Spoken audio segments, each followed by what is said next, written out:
I'm celebrating tonight. Because I'm a new dad. Stepdad, so I'm new. Kids are previously owned. Stepdads, we're having a moment, and not just on Pornhub. I don't know if you guys have heard, but A&W has finally added a step pop into the family of burgers. It's a great deal. You get 2 team burgers, and another guy pays for them.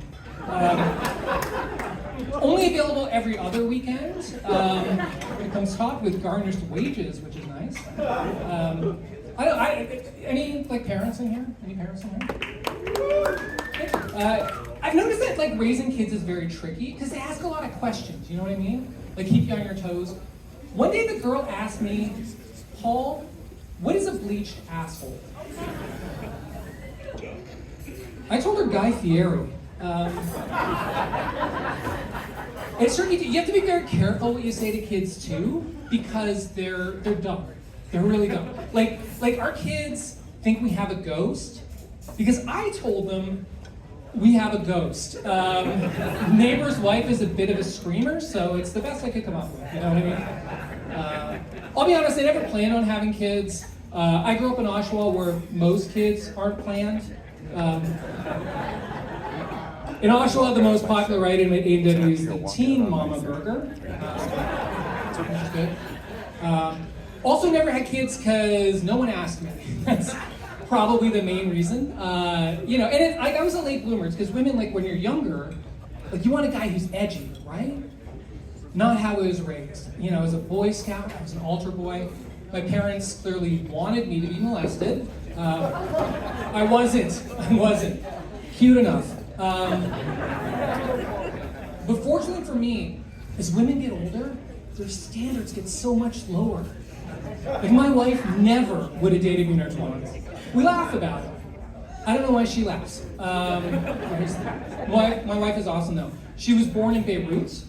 Her family moved over here when she was a kid to escape the war. Settled in Scarborough, so lateral move, maybe? I'm in no position to judge. I grew up in Oshawa, so our childhoods were different, but there were similarities. Beirut, they have falafel. Oshawa, just awful. Beirut is probably the most diverse city in the Middle East. Oshawa, also known for its diversity. They have crackheads and meth heads. When my wife was a kid, her family would hide in the car because their home was in the line of fire during missile attacks. And in Oshawa, kids will hide in the car. They're hotboxing, but it still counts. You guys are awesome. I'm so glad to see so many people out here just having fun. You know what I mean? Give yourselves a round of applause. I don't know about you guys, but the last couple of years got a little bit dark. At one point I told my wife, and this is true, I said, "Babe, I hope I die before you do." And she thought I was being romantic, you can't bear to live without me.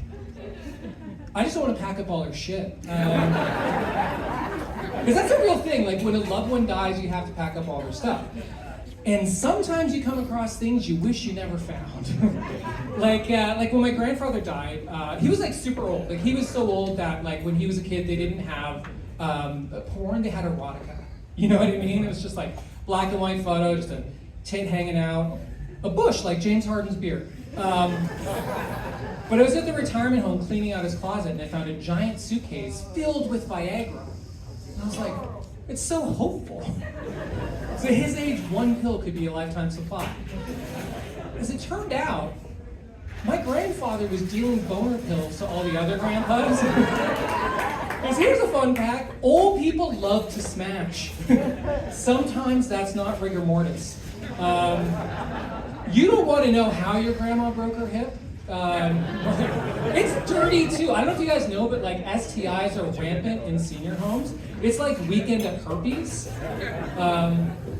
But seriously, I guess it makes sense though, because when you think about it, the grab bar in the shower opens up a whole world of sexual possibilities. If you think a 69 is hot, just imagine a 96.